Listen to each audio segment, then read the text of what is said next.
사무엘상 20장 35절에서 42절 말씀까지입니다. 교독합니다. 아침에 요나단이 작은 아이를 데리고 다윗과 정한 시간에 들로 나가서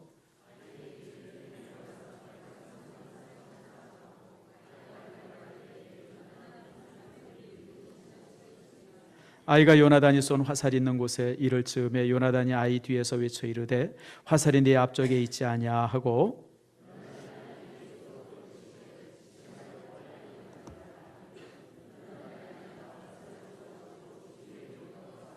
그 아이는 아무것도 알지 못하고 요나단과 다윗만 그 일을 알았더라.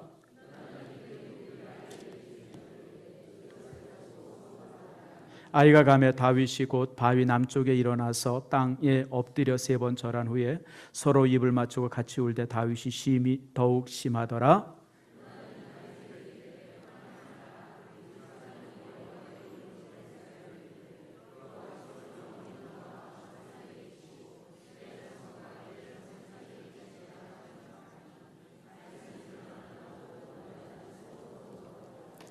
아멘. 기도하겠습니다. 하나님 감사합니다. 우리 정진영 성도님 주의 교회 등록합니다. 또 예준이 예성이도 우리 이제 유치부와 영어부에 함께합니다. 하나님 축복하시고 귀한 딸이 우리 교회 안에서 믿음 생활 잘하며 또 아이들이 교회 안에서 잘 키워져서 이 땅에 기둥되게 해 주시옵소서. 고마우신 아버지 하나님, 성도들과 아름다운 교제를 나누게 하시고 교제를 통해서 삶이 또 믿음이 더욱 커져가는 축복의 아버지 하나님 저가 되게 해 주시옵소서. 고마우신 아버지 하나님, 이 시간 기도드립니다. 말씀을 들을 때 우리가 감동으로 듣게 하시고 말씀이 우리의 마음판에 새겨지게 하시며 그 말씀으로 우리의 삶이 새로워지도록 하나님 인도해 주시옵소서. 부족한 종이의 입술을 주님께서 붙잡아 주시고 오직 성령의 감동 안에서 전하고 받는 힘 있는 시간 그리고 능력의 시간 되도록 역사해 주시옵소서. 감사드리고 예수님의 이름으로 기도드립니다. 아멘. 전주의 관계에 대해서 여러분들과 함께 나눠봤습니다. 여러분 잊지 말길 바랍니다. 관계가 행복의 근원입니다. 좋은 관계를 가지고 사는 사람들이 이 땅에서 행복합니다. 제가 지금까지 살면서 참 많은 사람들을 봐왔어요. 그 사람들 보면 어떤 사람들은 자신의 삶의 목표라든지 사업 이런 것이 삶의 가장 큰 목표가 돼서 사는 사람이 있고 또 어떤 사람은 어떤 그것보다도 사람을 좋아하는 사람이 있어요. 사람을 좋아하는 사람. 여러분 사람을 좋아하는 사람은 보면요 큰 부자는 안 되고 대단하게 무슨 성공은 안 할지라도 삶이 항상 행복하더라고요. 근데 어떤 목표나 물질이나 이런 것이 중심이 된 사람들은 뭔가 이루긴 이루는 것 같지만 이루고 나면 행복하지 않아요. 불행하고 또 그렇지 않으면 나중에 굉장히 쓸쓸하게 사는 그런 모습들을 종종 보게 되어집니다. 그래서 여러분들 다시 말씀드리면 우리 인생의 행복은 관계가 근원이다라고 하는 거 여러분 살펴봤습니다. 그러면 관계의 중심적인 단어가 무엇인가? 빌립보서 4장 5절입니다. 관용을 사람들에게 보이는 겁니다. 따라합시다. 관용을 사람들에게 보이라. 여러분 제가 자주 하는 말씀이지만 표현되지 않는 사랑은 사랑이 아니에요. 여보 당신 내 맘 알지? 여러분 개뿔 뭘 알아요? 여러분 그 속에 뭐가 들어있는지 여러분 아무도 모르는 겁니다. 여러분 모든 것은 표현되어져야 알아요. 사랑도 표현되어져야 사랑이에요. 관용도 사람들에게 보이도록 표현되어져야 돼요. 그래야 그게 관용이에요. 한국 사람들은 자기 감정을 숨기는 것에 되게 익숙해요. 저도 좀 그렇습니다. 내 속에는 굉장히 표현하고 싶은 마음이 있어도 이게 잘 표현이 안 돼. 어렸을 때부터 항상 이렇게 절제하고 누르는 것이 훈련돼서 그래요. 근데 사실 그게 썩 좋은 훈련이 아닙니다. 여러분 우리 마음속에 사랑이 있으면 사랑을 표현하고 우리 마음속에 기쁨이 있으면 기쁨을 표현하고 이렇게 어떤 거 솔직하게 이렇게 나를 드러낼 수 있어야 되는데 우리가 그게 참 억제된 훈련 속에서 지금까지 살아왔어요. 잘못이죠. 성경은 관용을 여러 사람들에게 보게 하라 그러죠. 보게 하라. 내가 사람들에게 관용하고 사랑하고 용서하는지를 다른 사람들이 알도록 보게 하라. 보게 해야 돼요, 여러분들. 보이지 않으면 누가 관용하는지 알겠어요. 그래서 이 관용을 이렇게 보이는 단계가 한 4단계가 있는 걸 여러분에게 말씀드렸습니다. 기억해 봅시다. 첫 번째가 불쌍히 여기는 거예요. 긍휼이에요. 긍휼이라고 하는 것은 함께 살아가는 방식이에요. 여러분, 남편이 직장에서 돌아와요. 그럴 때 남편이 내가 얼마나 고생한 줄 알아? 아내는 집에서 내가 얼마나 집에서 고생한 줄 알아? 이러면 그 가정은요, 여러분, 항상 긴장이 있어요. 언제 깨질지 몰라요. 사랑이 오가지를 못하죠. 그런데 남편이 직장에서 돌아올 때 남편은 아내를 볼 때 아이고 집에서 얼마나 고생했나 이렇게 불쌍히 여기고, 아내는 남편이 아이고 남편이 직장에서 얼마나 고생했을까, 이런 관용하는 마음을 가지고 서로 바라보는 것, 그것이 바로 부부를 사랑으로 만들어요. 가정을 사랑으로 만듭니다. 우리 성도들도 마찬가지예요. 서로 간에 항상 불쌍히 여김이 있어야 돼요. 여러분, 넉넉하고 행복해 보인다고 여러분 그 사람이 행복한 거 아니에요. 사람들마다 다 상처가 있어요. 항상 그런 부분을 불쌍히 여겨야 돼요. 그게 관용이에요. 우리 옆 사람 바라보고 한번 얘기합시다. 불쌍하구나. 아니야 그러지 마시고 그 마음을 서로 가질 때 교회가 천국이 되는 거예요. 여러분, 서로가 서로를 불쌍히 여길 줄 알아야 돼요. 그게 관용을 보이는 첫 번째. 두 번째로는 여러분, 허물과 약점을 덮어주는 거예요. 사랑은 허다한 죄를 덮습니다. 누가 허물이 있을 때 가장 말하고 얘기해서 이게 웬 건가 싶어가지고 말이에요, 동네방네 그냥 전화가 불이 나도록, 그거는요 여러분 성도도 아니에요. 허물은 항상 덮어주는 거예요. 가려주는 거예요. 여러분, 셈과 야벳이 아버지의 허물을 안 보려고 그랬잖아요. 우리가 상대방의 허물을 안 보려고 그래야 돼요. 듣지 말아야 되고 보지 말아야 돼요. 그것이 관용이에요. 세 번째로는 여러분, 그럼에도 불구하고 세워주는 겁니다. 여러분, 베드로는 원래는 이름이 시몬인데 이 사람이 다혈질이고 담즙질이에요. 다시 말하면 그냥 뭐라 그래야 되나, 이 갈대처럼 흔들려 그냥 막 울끈불끈하고 그냥 아무도 정신없는 사람이에요. 나서기 좋아하고. 근데 예수님이 베드로를 향해서 뭐라 그런지 아세요? 너는 게바니라. 게바가 반석이라는 뜻이에요. 아마 베드로도 깜짝 놀랐을 거예요. 아니 내가 왜 게바인가? 사실 베드로는 족약돌 같은 사람이에요. 그런데 예수님이 베드로를 향해서 너는 게바니라. 이제부터 너는 게바가 될 것이다. 근데 실제 나중에 진짜 시몬이 베드로가 되죠. 교회의 반석이 됩니다. 여러분, 실수가 있고 부족해도요 다시 한번 세워주는 거예요. 잘못해도 다시 한번 하게 하고, 모자라도 또 하게 하고, 기회를 계속해서 주는 거예요. 그렇게 해서 사람이 커가는 거예요. 여러분, 베드로가 그랬죠. 그래서 관용의 세 번째는 그럼에도 불구하고 그를 세워주는 거예요. 마지막으로는 일반적인 규칙이나 법칙, 원칙을 초월하는 은혜스러움이 여러분 관용이에요. 법은 버려야 돼요. 그러나 관용은 덮어주는 거예요. 자, 예수님 앞에 가늠하다 이 현장에서 걸린 여자가 끌려왔어요. 얼마나 창피하고 부끄러워. 근데 더 무서운 것은 돌로 쳐서 죽여야 돼. 그 당시 율법이었었어요. 그런 여자는 그냥 온 동네 사람들이 모여서 돌로 쳐서 죽였습니다. 당연히 죽으러 나왔어요. 끌려 나왔어요. 온 사람들이 돌을 들었어요. 그래서 예수님이 뭐라 그래요? 죄 없는 자가 먼저 돌로 쳐라. 무슨 얘기예요? 법은 죽이는 거지만 죽이지 말라는 거예요. 여러분, 우리가 이 땅에 살면서 너무 법 그러지 마세요. 나는 그런 사람 솔직히 싫어요. 솔직하게. 여러분, 법보다 먼저 되는 게 있잖아요. 법보다 우선되는 게 있잖아요. 그게 관용이고 사랑이잖아요. 우리가 법 그러지 말고, 원칙 그러지 말고, 교회법 그런 얘기하지 말고, 제발 그런 얘기하지 마세요. 그거보다 더 선한 게 있어요. 덮어주고 용서해주고 또 감싸 안아주고. 그게 관용이에요. 교회가 왜 시끄러운지 아세요? 너무 법법 얘기. 법이라고 하는 것이요, 이어령 비어령이에요. 똑똑한 사람은 얼마든지 법을 자기 마음대로 해석해요. 저는 그래서 사실은 이렇게 살면서요, 참 똑똑한 사람들의 그 법 해석을 바라볼 때마다 참 똑똑하다. 저 좋은 머리를 왜 저렇게 쓰나. 항상 그런 생각을 해요. 여러분, 법이라는 게 항상 그래요. 똑똑한 사람 위주로 해석이 되고 설명이 되잖아요. 여러분, 관용은 그런 법을 넘어서는 거예요. 일반적인 원칙들을 넘어서면서 용서하고 덮어주고 감싸 안아주는 것. 그것이 그래서 이 관용입니다. 그래서 여러분들, 이런 관용을 가지고 사람들을 대할 때, 관계를 맺을 때 그 사람은 행복하고 좋은 관계가 맺어집니다. 그럴 때 여러분의 삶은 더욱 행복해질 수 있죠. 오늘은 이제 이 관계 안에서 우리가 이제 좀 더 세분화시켜서 우정의 모습을 한번 살펴보려고 합니다. 우정. 관계에 좀 더 깊은 것이 이제 친구 간의 우정들이죠. 우리가 특별히 교회 안에서 어떤 우정들이 맺어져야 되는가를 여러분에게 살펴봅니다. 세상에서 맺는 우정은 사실은 거래입니다. 여러분들이 어떻게 확인해 보면 알냐면 여러분이 현직에 있을 때와 현직을 떠나 있을 때 보면 알아요. 현직에 있을 때 자녀 한번 결혼시켜 보세요. 주변 사람들이 구름대같이 모일 거예요. 은퇴하고 자녀 결혼시켜 보세요. 그동안 왔던 사람들 다 사라지죠. 이게 왜냐하면 그동안 맺어졌던 관계는 우정이 아니었기 때문에 그래요. 거래였기 때문에 그래요. 여러분, 거래는 우정이 아닙니다.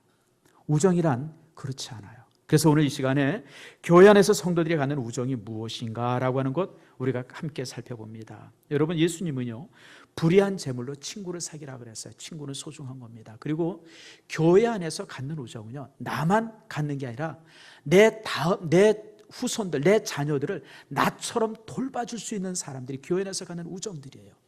종종 교회 안에서 우정을 갖다가 상처를 받기도 하고 그러지만요, 여러분 그것 때문에 우정을 멀리하지 마세요. 교회 안에서 갖는 우정은 그 어떤 것보다도 여러분 소중합니다.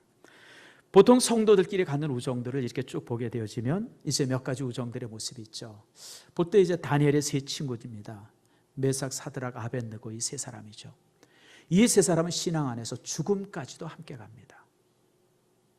여러분, 죽음의 자리까지도 함께 간다고 하는 것은 결코 쉽지가 않아요. 근데 이 세 친구는요 그 믿음 속에서 죽음의 자리까지 함께 나아가요. 진정한 우정이죠. 여러분, 우리 일제시대 때 또 이제 6.25 때 우리 성도들이 죽음의 자리까지 함께 갔던 우정들이 얼마나 많았습니까? 특별히 6.25 때요 그 공산당들이 내려와가지고 수없이 많은 사람들이 학살당할 때 그때 성도들이 끝까지 믿음 지키면서 함께 죽음당했던 곳, 여러분 곳곳에 얼마나 많습니까? 이게 우정이죠. 또 신약에 와서는 빌립과 나다나엘의 우정도 있을 수 있어요. 빌립이 예수님을 발견하고 나서, 메시아를 발견해서 제일 먼저 찾아간 곳이 누구냐면 나다나엘이에요. 내가 메시아를 봤다, 메시아를 만났다. 여러분, 진짜 전도는 내가 가진 행복, 내가 가진 진리를 내게 가장 가까운 친구에게 전해주는 것, 그것이 전도예요. 행복을 전해주는 게 전도죠. 여러분 한번 생각해 봅시다. 저도 가끔 그런 생각을 해봐요. 내가 천국에 와서, 여러분 모두가 이제 천국에 가서 있어요. 근데 천국에 가 있는데 여러분과 가장 가까웠던 친구가 지옥에 있어요. 이게 보여요, 여러분들. 여러분의 부모가, 예수 믿지 않는 부모가 지옥에서 막 펄펄 끓는 유황불에서 고통받고 있어요. 여러분에게 가장 가까웠던 이웃들이 지옥에 있어요. 여러분, 그 천국이 행복할까요? 야, 나는 구원받았는데 저 펄펄 끓는 기름불에 있지 않아서 내가 얼마나 좋은가. 여러분, 그런 말이 들까요? 그런 마음이 생기겠어요? 아니죠, 여러분. 내 친구, 내 가족, 내 형제가 그 펄펄 끓는 지옥불에서 고통받는 장면을 여러분 바라보면 천국은, 내가 볼 때 천국이 아니에요, 여러분들. 바늘방석이죠. 성도 여러분, 빌립이 그랬어요. 메시아를 발견하고 제일 먼저 찾아간 곳이 여러분 친구였었어요. 여러분, 이번 새생명 축제 때 여러분의 가장 가까운 친구들, 정말 그 사람들에게 생명을 전해주는 축복이 여러분 속에 있기를 축원합니다. 이런 모든 것을 합쳐놓은 우정이 있어요. 그게 누구냐면 다윗과 요나단의 우정입니다. 사무엘 상서에 보면 이 두 사람의 우정들이 계속해서 기록되고 있고요. 그런 우정 속에서 이 두 사람의 모습들이 이제 이렇게 전개가 되어지는 것이 사무엘 상서와 하서에 나와 있는 여러 내용들입니다. 이 두 사람의 우정은요, 사실은 갑자기 찾아온 우정입니다. 여러분, 계산해서 맺어진 우정은요, 우정이 아니라 거래입니다. 그러나 참 우정은 갑자기 찾아와요. 어느 날 요나단이 골리앗의 그 외침 속에서, 저도 아버지와 함께 숨어 있었는데 다윗이 믿음의 모습으로 나가서 골리앗을 물리치고 들어와요. 그 들어오는 모습 앞에서 요나단이 너무 감동이 되어지면서 그때 우정이 맺어져요. 그리고 그 맺어진 우정이 여러분 영원히 지속되는 것을 우리가 보게 되어집니다. 이처럼 우정이라고 하는 것은 갑자기 찾아와요. 여러분, 삼국지의 내용이 도원결의에서 시작이 되잖아요. 유비, 관우, 그 다음에 이제 그 장비, 이 세 사람이 도원결의하면서 삼국지가 전개되는 것처럼 사실 다윗의 삶도 어떤 면에 있어서 요나단과의 우정의 근거에서 이렇게 이제 만들어져 가고 있음을 보게 되어집니다. 그래서 오늘 이 시간에 이 두 사람이 어떻게 우정을 가졌고 또 이 우정이 어떻게 전개되는가를 여러분과 함께 나눕니다. 이 두 사람의 우정은 한 세 가지로 요약이 돼요. 첫 번째가 뛰어넘는 우정이어서 뛰어넘었어요. 뭘 뛰어넘었냐? 여러분, 권력을 뛰어넘었습니다. 무슨 얘기냐면 요나단은 황태자예요. 왕이 될 사람이에요. 그리고 다윗은 가난한 가정의 막내 아들이에요. 둘의 신분은 하늘과 땅이었었어요. 그런데 그 신분과 격차를 뛰어넘어요. 여러분, 그게 우정입니다. 나랑 수준이 비슷해야 우정을 맺는다? 그건 여러분 거래예요. 우정이 아니에요. 진짜 우정은 신분을 뛰어넘습니다. 신분을 뛰어넘어요. 저는 우리 교회 안에서 항상 이런 우정이 있기를 항상 제가 원해요. 제가 이렇게 목사로서 참 보면서 제가 제일 불행한 목사가 어떤 목사인가, 저 나름대로 여러 가지 계산해봐요. 그 중에 하나가 은퇴하고 나서 교회와 모든 것을 끊는 목사예요. 여러분, 30년, 20년 목회했던 교회에서 은퇴하고 나서 모든 게 끊어져요. 성도들과의 모든 관계가 끊어지고. 세상에 그게 뭐예요? 그게 무슨 목회한 거예요? 교회 안에서 함께 있었으면 평생 동안 우정이 와이죠. 저는 사실 그래서 제가 그런 것 때문에 제가 이제 우리 교회를 목회하면서 제가 항상 갖는 그 목회의 방침이 있어요. 그게 뭐냐면 제가 강단에 서서 설교할 때는 목사예요. 그러나 강단에 내려가서 여러분을 만날 때는 친구로 만나려고 애를 써요. 저희가 나이 많으면 그냥 형님이고, 또 권사님들은 누님 같은 분이고, 우리 교회 임창수 장로는 저보다 한 5, 6살 많아요. 그러니까 뭐가 되죠? 창수 형 되고. 여러분, 이런 관계가 사실은 진짜 좋은 관계예요. 그냥 내려가면 똑같은 성도로서 같게 만나야지. 뭐 보통 일반 자리에서도 목사는 다 어깨에 힘주고 있고 무슨 성도들은 그 앞에서 기주고 있고. 여러분, 그게 무슨 교회예요? 그게 무슨, 여러분, 교회는 그런 곳이 아니에요. 여러분, 교회는 다 똑같아요. 직분을 가질 때만, 직분을 가지고 그 자리에 섰을 때만 내가 직분자예요. 제가 설교할 때만 목사지. 여러분, 자리에 내려가면 제가 성도죠. 모든 자리에서도 제가 목사예요. 그건 잘못된 관계죠. 저는 우리 장로님들에게도 항상 그런 얘기를 많이 해요. 당회할 때만 장로고 당회하지 않을 때는 우리가 다 같이 성도예요. 여러분, 장로님과 장로님 사이도 그렇고 장로님과 성도 사이도 항상 친구 같아야 돼요. 그게 교회예요, 여러분들. 제가 한 4년 전에 그런 설교를 해서 어거스틴이 그 이제 밀란에 그 주교가 될 때 했던 그 유명한 설교문이 있어요. 그 설교문의 한 귀절이 그겁니다. 내게 있어서 가장 소중한 이름은 성도입니다. 성도가 가장 소중한 이름입니다. 그런데 이게 중요한 직분을 내가 맡아주셔서 내가 이제 감독이 되지만 항상 나는 성도입니다. 그런 설교문의 내용이 있어요. 저는 지금도 그 내용이 항상 기억이 돼요. 여러분, 우리에게 있어서 가장 좋은 이름은 목사, 장로, 권사, 집사가 아니라 따라합시다. 성도다. 그게 최고의 이름이에요. 그것보다 더 거룩한 이름이 어디 있어요? 성도는 거룩한 물이라고 하는 것인데 최고의 이름입니다. 이런 교제가 여러분 속에, 우리 속에 함께 있기를 바랍니다. 다윗과 요나단의 우정이 그랬어요. 한 사람은 황태자고 한 사람은 저 밑에 있는 천민이었지만 둘이 모든 계급장을 띠고 하나가 됐어요. 뛰어넘는 우정이죠. 뿐만 아니라 혈연도 뛰어넘었죠. 아버지 사울은 그렇게 다윗을 죽이려고 했지만 요나단은 끝까지 다윗을 변호하죠. 심지어는 연륜도 뛰어넘었습니다. 둘 사이의 나이 차이가 한 얼마 됐을까? 특별히 사무엘하 1장에 보면 활의 노래라고 해서 다윗이 요나단을 추모하던 시가 있어요. 그 시에 보면 내 형 요나단은 이라고 하는 구절이 있습니다. 그러니까 요나단은 다윗보다 나이가 많았어요. 많게는 한 10살 정도 많지 않았을까 그렇게 봐요. 왜냐하면 다윗이 그 이제 골리앗을 죽일 때는 소년이었었잖아요. 근데 그 당시 요나단은 이미 1000명의 군대를 거느리고 있었던 천부장이었습니다. 장군이었었어요.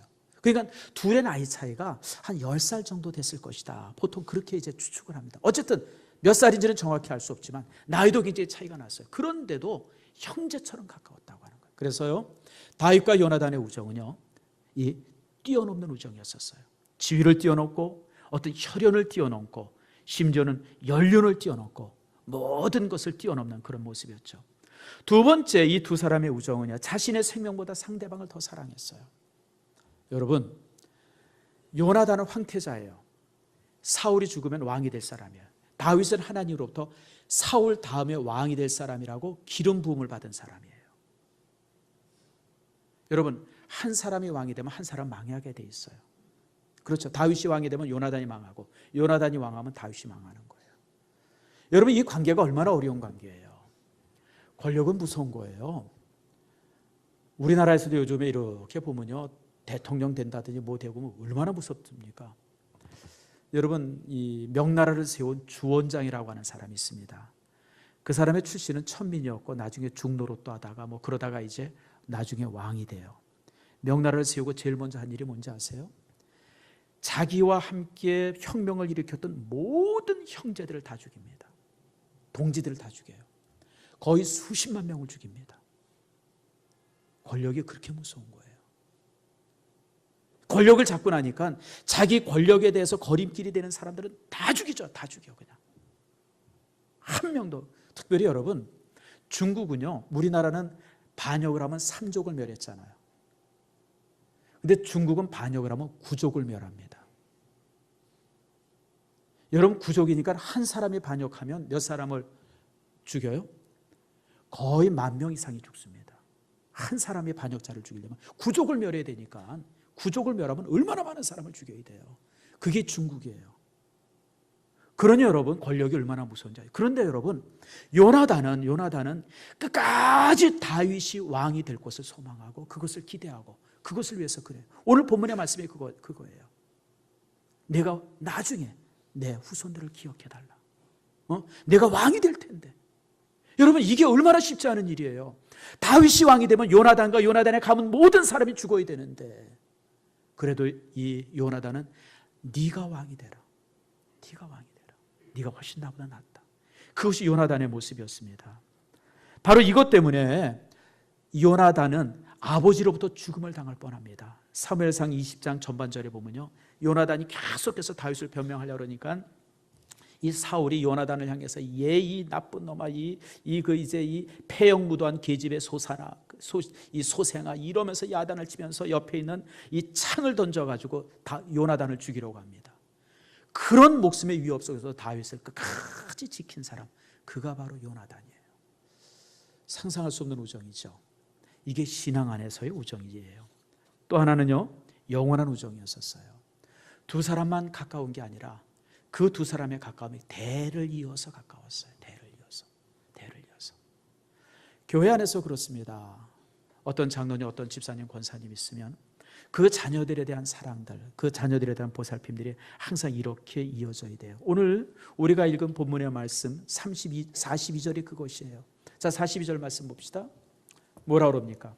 요나단이 다윗에게 이르되 평안히 가라. 우리 두 사람이 여호와의 이름으로 맹세하여 이르기를 여호와께서 영원히 너와 나 사이에 계시고 내 자손과 내 차손 사이에 계시리라. 우정이 당대에만 끝나는 우정이 아니라 자손에게까지도 계속되는 우정이 되기를 소망한 우정이에요. 사실은 이게 그대로 이루어지죠. 다윗이 왕이 된 후에 부하들을 향해서 명령합니다.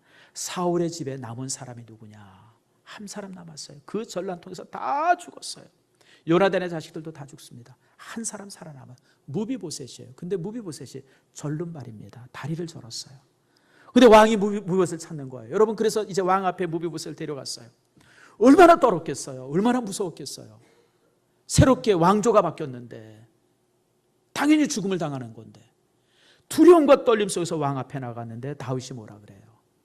요나단과의 우정을 생각하면서 무비보셋을 살려줄 뿐 아니라 종자를 15명을 붙여줘요. 집을 주고 먹을 것을 계속 대주고 종을 15명에서 보살펴주고 심지어는 매일 식사할 때마다 왕과 함께 식사할 수 있는 그런 자리를 마련해줘요. 다윗이 정말 요나단은 죽었지만 그 우정을 생각해서 자식들을 끝까지 돌봐주죠. 여러분, 이것이 교회 안에서 되어지는 성도 간의 우정이에요. 종종 교회 안에서 되어지는 성도 간의 우정들을 조금 이렇게 우리가 소홀히 하고 참 그럴 수가 있어요. 그러나 아니에요. 진짜 우정은 여기까지 발전되어져야 돼요. 그런 우정이 교회 안에서 서로 나누어질 때 그것이 진정한 교회가 된다고 하는 사실을 여러분 기억하세요. 그런데 이런 우정이라고 하는 것이 저절로 오는 것이 아니에요. 여러분, 다윗과 그 요나단이 우리 이제 친구 되자. 그리고 서로 절하고 이제 언약을 딱 도원결의를 딱 맺었어요. 그러고 우정이 만들어지지 않죠. 이 두 사람의 우정이 이렇게 커가기를 위해서 서로 간에 가꾼 내용들이 있습니다. 그 첫 번째 내용이 있는 그대로를 받아주는 거예요. 아까도 말씀드린 것처럼 여러분, 내가 왕인데, 내가 황태자인데 이런 거 다 띄웠어요. 그런 거 다 띄웠고 1대1의 모습으로 서로를 만났어요. 교회 간의 우정도 이게 중요합니다. 내가 얼마를 배웠는데, 내가 재산이 얼마인데, 내가 과거에 어떤 자리에 있었는데, 내가 지금 현직이 뭔데, 이걸 앞세우기 시작하면 이런 우정은 만들어지지 않습니다. 교회 안의 모든 우정은 한 자리에 항상 같이 내려와야 돼요. 똑같은 모습으로. 사실은요, 이 우정에 있어서 다윗은 땡 잡은 거지만 요나단은 하나도 이익 볼 게 없어요. 그렇잖아요. 황태자가 내 친구가 돼주니까 다윗은 얼마나 좋았겠어요. 근데 요나단은요, 하나도 뭐 건진 게 없잖아요. 그럴지라도 요나단은 모든 것 내려놓고 요나단과 친구가 된 거예요. 이게 우정의 시작입니다. 여러분, 교회 안에서 뭔가 이렇게 벽을 만들고 칸을 만들면요, 우정은 만들어지지 않습니다. 항상 내려와야 돼요. 똑같아져야 돼요. 그래서 교회 안의 우정은 인카네이션이에요.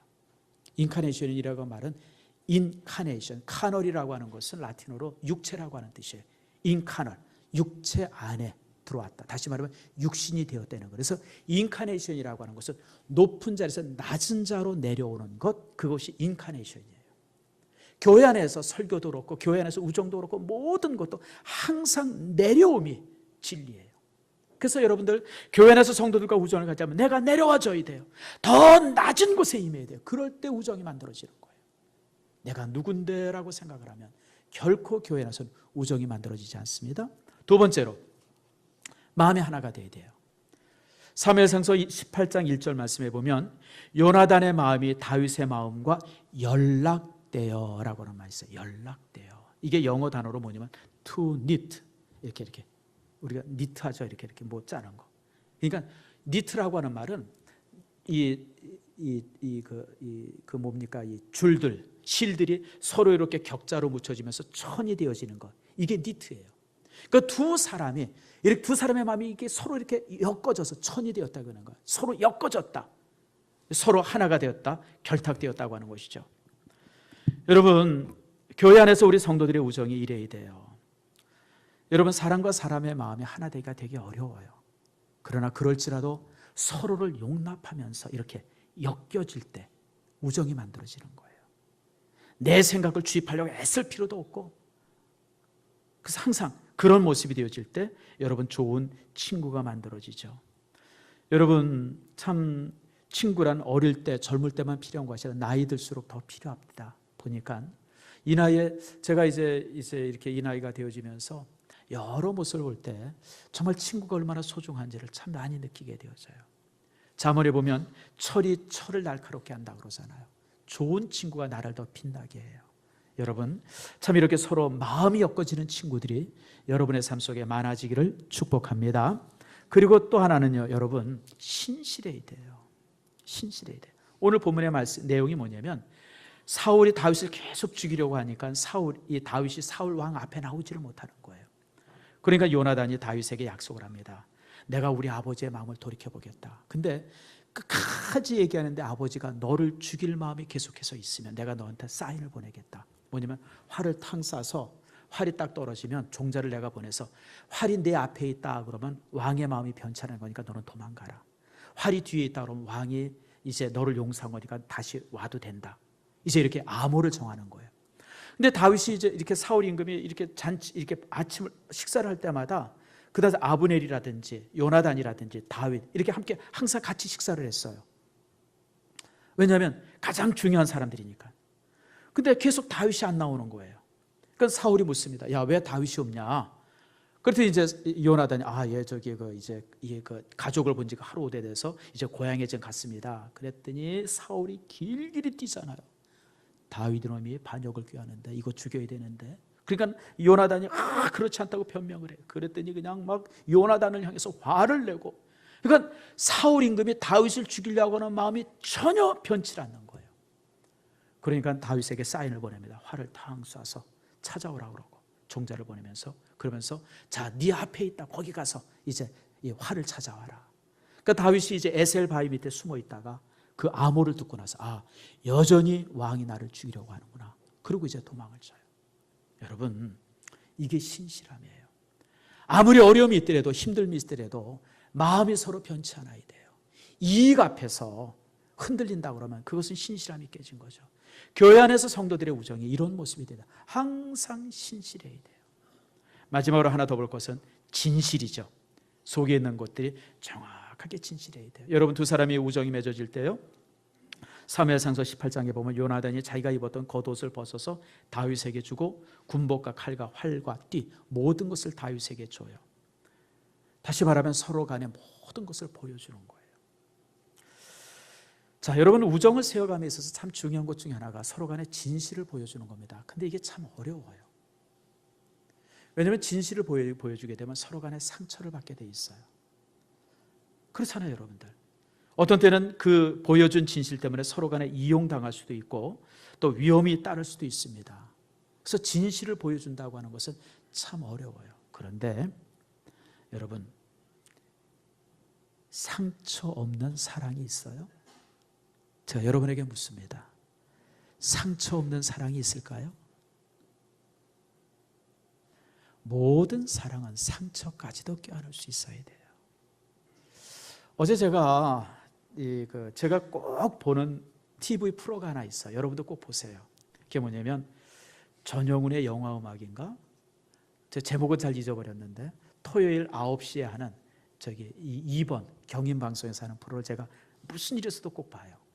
그날은 시간을 내서 설교 준비하다가 아무리 정신이 없어도 마지막 설교 준비하다가도 그건 딱 끄고 그 프로는 제가 꼭 봐요.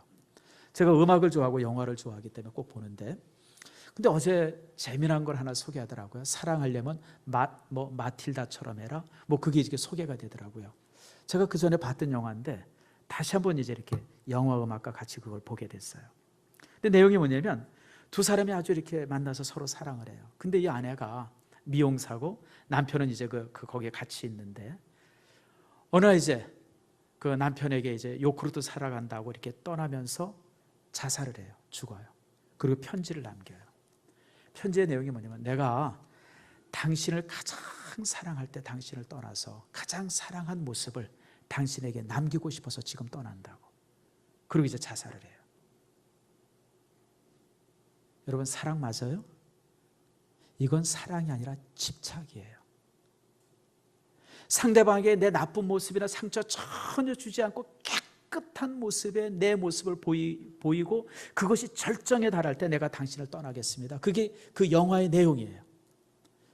근데 내가 그 영화를 이렇게 다시 한번 바라보면서 저게 진짜 사랑일까? 저건 집착이지. 여러분, 그건 집착이지 사랑이 아니에요. 사랑이란 상처도 서로 주고받을 수 있어야 돼요. 그것도 용납할 수 있을 때 그게 사랑이지. 어떻게 이쁜 것만 보여주고 사랑이 되어져요? 우정도 마찬가지예요. 서로 간에 부족한 것, 연약한 것들이 보여주고 나누면서 그것을 감싸 안으면서 우정이 만들어지는 것이지, 어떻게 내게 좋은 것만 보여주면서 사랑이 만들어지고 우정이 만들어져요? 여러분, 요나단은 자신이 죽음에 이른다고 생각하면서도 다윗을 사랑하잖아요. 다윗이 왕이 되면 내 가족과 내 자손들이 다 죽을 거라고 하는 걸 뻔히 알면서도 사랑하잖아요. 그게 우정이에요. 진심이고. 여러분, 그래서 우리의 모습이 참 이런 모습으로 우정이 만드는 참 쉽지가 않죠. 그러나 여러분, 우리가 교회 안에서 성도들이 갖는 우정들이 이런 단계로서 우리가 만들어질 때 진정한 우정, 평생 여러분이 맺는 우정이 되어지고 그 우정이 후손까지 이어지게 되어지죠. 그런데 오늘 이 본문의 말씀에서 아주 더 중요한 것이 하나가 있어요. 그 내용이 뭐냐면 하나님, 요나단 같은 친구가 내게 있게 해주세요라고 하는 게 아니라 내가 요나단 같은 친구가 되는 거예요. 이게 오늘 이 두 사람의 우정에서 보여주고 있는 이 주제고요. 하나님께서 이 이야기를 성경에 남겨두신 이유입니다. 우리는 대부분 항상 생각할 때 요나단 같은 친구가 내게 있기를 원해요. 그래서 내 모든 거 보살펴주고 관심 갖고 이렇게 용서해주고 이해해주고 날 높여주고 그런 친구가 내 주변에 있기를 원해요. 근데 성경은 그걸 말하고 있는 거예요. 네가 요나단이 되려는 거예요. 네가 요나단이 돼서 다른 친구를 세워주고 높여주고 다른 친구를 위해서 이렇게 헌신해주는 그런 사람이 되려고 하는 것이 오늘 본문의 내용이에요. 자, 여러분, 예수님이 그러셨잖아요. 예수님이 이 땅에 오신 것은 대접을 받기를 위해서 온 것이, 섬김을 받기로 온 것이 아니라 섬기러 오셨어요. 로마서 5장 8절에 있는 말씀처럼 우리가 아직 죄인 되었을 때 그리스도께서 우리를 위해서 죽으심으로 자신의 사랑을 입증하셨어요. 그게 주님의 사랑이에요. 주님께서 우리에게 받기 위해서 오신 게 우리를 위해서 주기 위해서 오셨고, 우리가 가져야 될 사랑이란 바로 그처럼 우리가 다른 사람을 위해서, 내 주변을 위해서, 이웃을 위해서, 우리 교회 안의 성도들을 위해서 나를 희생하고 나를 베풀고, 바로 이런 사랑, 내가 요나단이 되라고 오늘 하나님께서 우리에게 요구하고 계세요. 성도 여러분, 여러분 모두가 요나단의 마음을 가지고 성도를 대하기를 축복합니다. 그게 우정이에요. 요한복음 21장에 보면 정말 흥미로운 말씀이 하나 기록이 되고 있어요. 요한복음 21장 15절부터 보면 예수님과 베드로의 대화가 있습니다. 이 대화가요, 불꽃 튀기는 것 같아요. 예수님이 베드로 향해서 내가 나를 사랑하느냐라고 물어요. 그때 베드로가 예, 내가 주님을 사랑하는지 주께서 아십니다라고 대답해요. 우리가 생각할 때 너무 단순한 대답 같은데요, 이 대답 속에, 이 질문과 대답 속에 엄청난 비밀이 담겨져 있어요. 자, 뭐냐면 실제 헬라어 원문에 보면 예수님이 내가 나를 사랑하느냐라고 물었어요. 그 사랑이라는 단어가 아가파오가 쓰여요. 아가파오. 아가파오는 아가페, 다시 말하면 하나님의 사랑, 신적인 사랑이에요. 예수님은 베드로에게 내가 나를 신적인 사랑으로 사랑하느냐, 아가파오 이렇게 물어요. 근데 베드로가 뭐라고 대답한지 아세요? 내가 주님을 사랑하는지 하는 이 사랑을 필레오는 뭐냐? 필로스. 내가 당신을, 주님을 사랑하는데 우정으로 사랑합니다. 필레오라고 답해요. 그러니까 예수님이 두 번째 또 물어보시죠. 내가 나를 사랑하느냐라고 물어봤을 때 예수님이 또다시 아가파오로 물어봐요. 두 번째도. 근데 동일하게 베드로가 뭐라고 대답하냐면 필레오라고 대답합니다. 그러니까 예수님이 세 번째 뭐라고 묻는지 아세요? 예수님이 세 번째 묻는 물음은 아가파오예요. 내가 나를 우정으로 사랑하느냐, 아가파오로 묻습니다. 그럴 때 베드로가 예수님에게 예, 내가 우정으로 주님을 지금까지 사랑해 왔습니다라고 아가파오로 대답을 해요. 신학자들 간에 이 문장에 대해서 굉장히 논의가 많아요. 설교도 많고. 근데 저는 단순하게 여러분에게 설명합니다. 여러분, 아가파오의 사랑은 필레오, 우정에서 시작이 되는 거예요. 처음부터 성도들이 하나님의 사랑으로 서로 사랑하는 게 아니에요.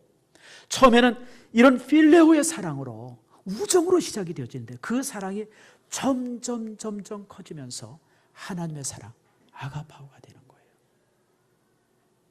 여러분, 다윗과 요나단의 우정이 그랬어요. 처음에는 단순한 친구 간의 우정이었었어요. 그런데 이 단순히 친구 간의 우정이 서로 간에 존중해주고 진실하고 자신의 목숨보다 상대방을 더 사랑하고, 이런 사랑이 계속해서 키워져 가면서 그 사랑이 나중에 승화되어져서 여인의 사랑보다도 더 큰 사랑, 여인보다 남녀 간의 사랑보다도 비교할 수 없는 엄청난 큰 사랑으로 승화되어져 가는 아가페의 사랑이 되어지고 말죠. 그게 사실 성도들의 사랑의 끝입니다. 절정이고. 성도 여러분, 여러분에게 제가 이제 요구합니다. 교회 안에서 성도들 간의 아름다운 우정들이 항상 만들어져 가고 키워져 가기를 축복합니다. 우정으로 시작하는 거예요. 친구 간의 우정으로. 그러나 그 우정이 점점 커져서 아가페의 사랑으로, 하나님의 사랑으로 승화되어져 가기를 축복합니다. 그게 교회 안에서 성도들이 가져야 될 사랑의 절정입니다. 우리가 거기까지 키워져 가야 돼요.